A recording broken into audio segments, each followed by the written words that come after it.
Hey, this is Daniel Norton. I'm here in my studio in New York City with Farah. Hello. And we're making some portraits. So, as you know, I'm in the daylight studio, but we're one of these days where it's bright and sunny, but it's also got passing clouds. So we started shooting at first, and the light was kind of coming up and down. And while you can put your camera in aperture priority, which we'll do in a second, so you can just keep shooting. Basically, we're getting some very slow shutter speeds and then some very fast ones, and it's just kind of a pain. So I decided to use some lighting, as always. Now, what I was doing is I have these V-flats here. These are from V-Flat World. Seth got these in the studio, and I'm getting to use them first. So I unpacked them, and they're basically like portable V-flats. So you've seen me use V-flats a bunch of times before. This one's all white on this side, it's black on the other. But I took the second one I have and put it on the bottom. You can actually see I have it folded down here.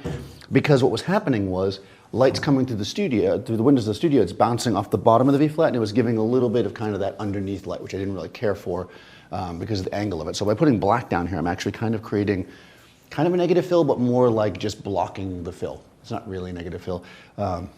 So anyways, but what I am gonna do for consistency's sake is I am gonna use a flash, as always. Now, you've seen me bounce a flash into a V-flat before, and usually I put it like right here.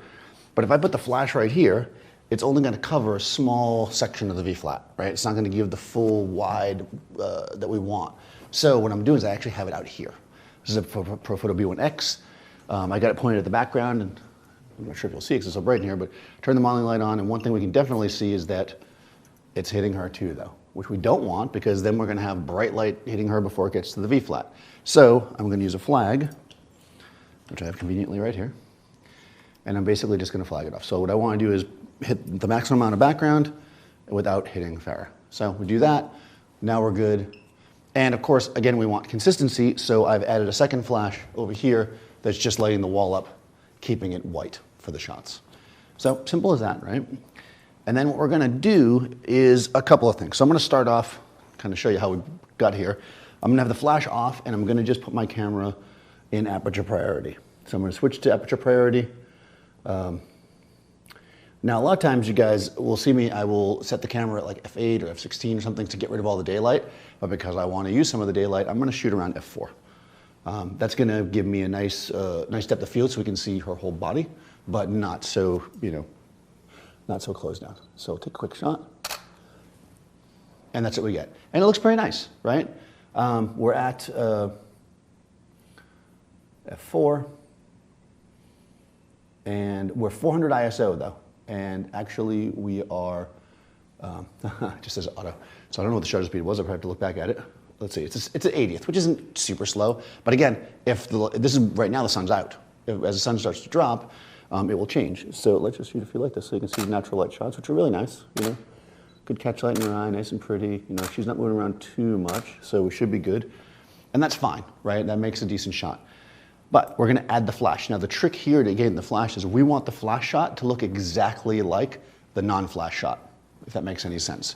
Because what we want is the flash, and I'm actually gonna raise my shutter speed here for a second. I'm gonna go to manual. And I'm gonna raise my shutter to 250. The reason why I'm doing that is because I want to get, the flash exposure to look the same as the non-flash. So the only way I can do that is by eliminating the natural light as much as possible. Okay. It definitely looks different, but exposure-wise, it looks a little bit less warm, actually. But we can see exposure-wise, it's roughly the same. Now, I'm gonna go back. I'm gonna lock this in manual, and I'm gonna go back to aperture priority.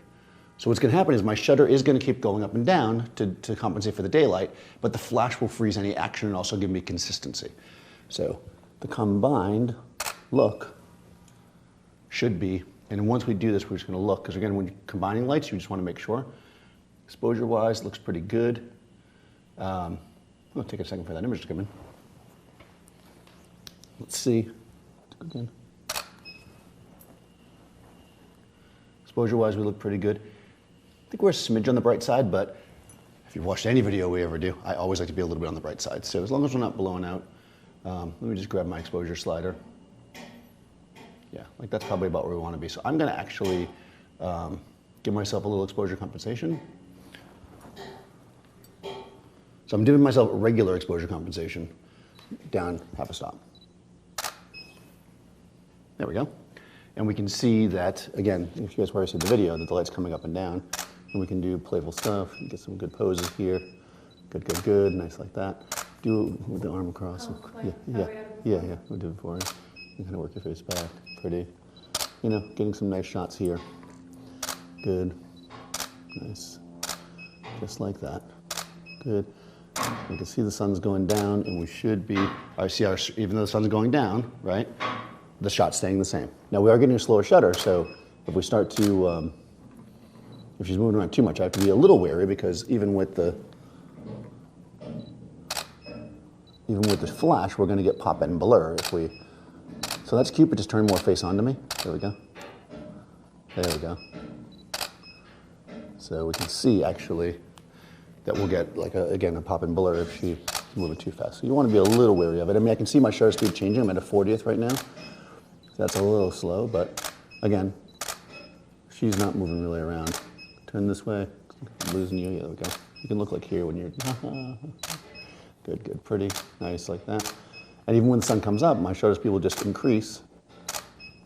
Now, if you are in a tremendously bright space and your shutter speed might go over 250, then you got to make sure you put your camera in high-speed sync, or your flashes rather, if you have that ability to do that. But I don't think we will, because I did some tests, and at 250, it's not going to be a problem. I'm around 100th of a second right now. And you can see, we did a lot there. Oh, let's do one where you're not making a funny face. I always end on one where it's a funny face. So I did a lot there to kind of show you, because I was hoping the sun would come up and down, and it did. I asked it, I was like, sun, come up and down, and it did. So just to show you, as we're going up, and the shutter speeds are changing and shifting, but her exposure looks exactly the same, and we've got the nice consistency of the flash. That's really what we're going for here. Kind of a complex setup to make a simple shot, right? Sometimes that's what we have to do. So what you want to do when you're in a situation like this, natural light can be great. Emulating natural light is even better, because then you have the control. And really, I probably could do this at night, even it would be the same. You know, if I was doing that, I might back this up a little bit more to get more coverage. I'd have to be here to test it, but essentially it's the same thing, right? The sun's coming through the window, it's bouncing off the V-flat, it's coming back. The flash is in the same position, it's bouncing off the V-flat, it's coming back. It's basically emulating what's already there. So I'm gonna put Farah's information in the description. You guys can follow her. Follow me, a Daniel Norton photographer. Make sure you subscribe to Adorama TV, and I'll see you next time on set.